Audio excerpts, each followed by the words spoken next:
Bonjour à tous et bienvenue sur Food is Love, j'espère que vous allez bien. Aujourd'hui on va se faire un petit resto chinois à domicile avec la recette du bœuf mongol. Une recette peu connue en France puisqu'elle a été surtout popularisée aux États-Unis et certainement créée là-bas par des restaurateurs chinois afin de satisfaire la grolardinesque demande des Américains, gros consommateurs de bœuf. Alors bœuf mongol, idéalement servi avec du riz ou des nouilles et quelques légumes, c'est parti. Et pour 4 à 5 personnes, on aura besoin d'environ 600 g de bœuf, de préférence de la viande pour steak comme de la bavette, du faux filet, de l'entrecôte ou du rump steak. Pour ma part, ça sera de la bavette, et si elle a l'air d'avoir un balai coincé dans le F, c'est tout simplement parce qu'elle était emballée sous vide et que je l'ai partiellement congelée pour la faire durcir. Durcissement qui va nous permettre d'émincer notre viande plus facilement, astuce que je vous recommande particulièrement si vous n'avez pas de bon couteau. En ce qui concerne la bavette, on l'émincera perpendiculairement au sens des fibres, ce qui rendra la mastication plus confortable. La viande devra être émincée très finement car la préparation de ce plat est très rapide et donc la cuisson ne devra pas durer des plombes. Une fois la viande émincée, on la placera dans un grand bol pour pouvoir assaisonner et pour l'attendrir. Et ça, après bien sûr s'être lavé les mains et nettoyer son plan de travail.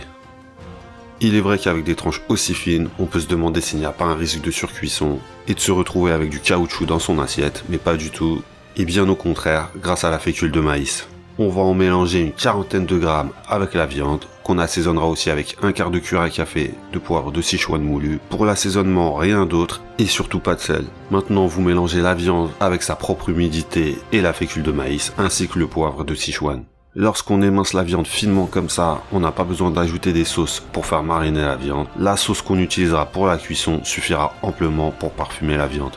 On va maintenant pouvoir laisser la viande tranquille une bonne demi-heure, à température ambiante si vous l'aviez congelé comme moi, sinon ça part au frigo. Une demi-heure qui va largement suffire pour préparer le reste des ingrédients, en commençant par émincer toujours très finement un oignon, rouge ou jaune, à vous de choisir. Vous pouvez aussi remplacer l'oignon par quelques échalotes. La mandoline fait gagner pas mal de temps, attention aux doigts tout de même. On sépare bien les différentes couches d'oignons.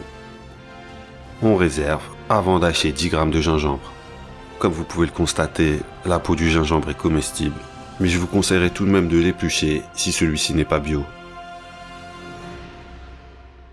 Il vous en faudra plus ou moins une bonne cuillère à soupe. On va ensuite émincer, et toujours très finement, un piment vert. Et pour ceux qui n'ont pas peur des coulées de lave en fusion au moment de passer à la vidange, vous pouvez l'associer avec quelques pimentailles. Voilà, maintenant que je vous ai coupé l'appétit, on va pouvoir démarrer la cuisson en préchauffant un wok à feu moyen vif. Si vous n'avez pas de wok, vous ferez chauffer une poêle tout simplement. On lui fera atteindre si possible une température de 180 à 200 degrés avant d'y déverser 5 centilitres d'huile végétale. L'huile d'olive étant d'office éliminée. Une fois l'huile versée dans la poêle ou le wok bien chaud, on va pouvoir faire sauter directement la viande. Ça devra aller très vite, 2 ou 3 minutes maximum, le temps de colorer la viande. On laisse la viande prendre des couleurs avant de la retourner.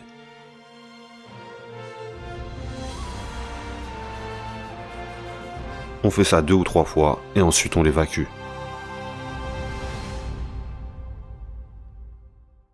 Toujours à feu moyen vif, on rajoute ensuite dans le wok 1 ou 2 cuillères à soupe d'huile afin de faire frire l'oignon et le piment. On remue régulièrement.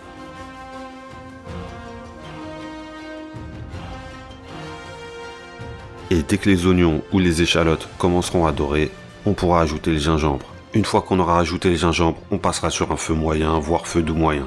On fait revenir en mélangeant une bonne trentaine de secondes avant d'ajouter 4 gousses d'ail pressées. Par contre, si vous êtes du genre un peu lent à la détente, je vous conseille de presser vos gousses d'ail à l'avance, car là les délais se mesurent en secondes et ça peut vite devenir tout noir au fond de la poêle. Amis géologues et volcanologues, vous pourrez ajouter une cuillère à soupe de pâte de piment. On fait revenir pendant 30 à 45 secondes en gardant bien le mouvement, avant de venir mouiller avec 5 centilitres de sauce soja foncée, avec 5 centilitres de sauce soja claire, avec 5 à 10 centilitres d'eau en fonction de la concentration que vous souhaitez pour la sauce. On ajoutera ensuite 2 cuillères à soupe de sucre de canne et 1 cuillère à soupe de vinaigre de riz. Du vinaigre classique fera l'affaire si vous n'avez pas de vinaigre de riz. On mélange bien les liquides avec le sucre et les aromates. On va obtenir une sauce sirupeuse en quelques secondes et dans laquelle on pourra plonger nos lamelles de bœuf. On réduit encore le feu et on mélange bien jusqu'à ce que les lamelles de bœuf soient parfaitement enrobées.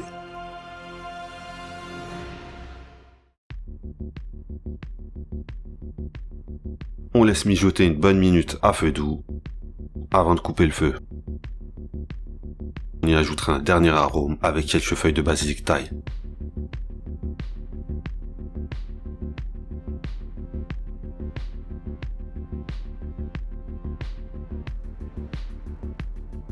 Ceux qui connaissent bien la chaîne savent que j'ai un problème d'addiction avec la coriandre. C'est pas que j'essaye de vous faire plonger avec moi, mais vous devriez tester, franchement c'est pas mal. Et la première dose est gratuite.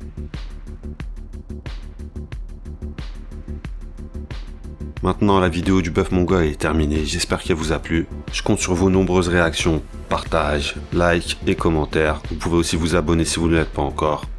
A bientôt pour une nouvelle recette, ciao.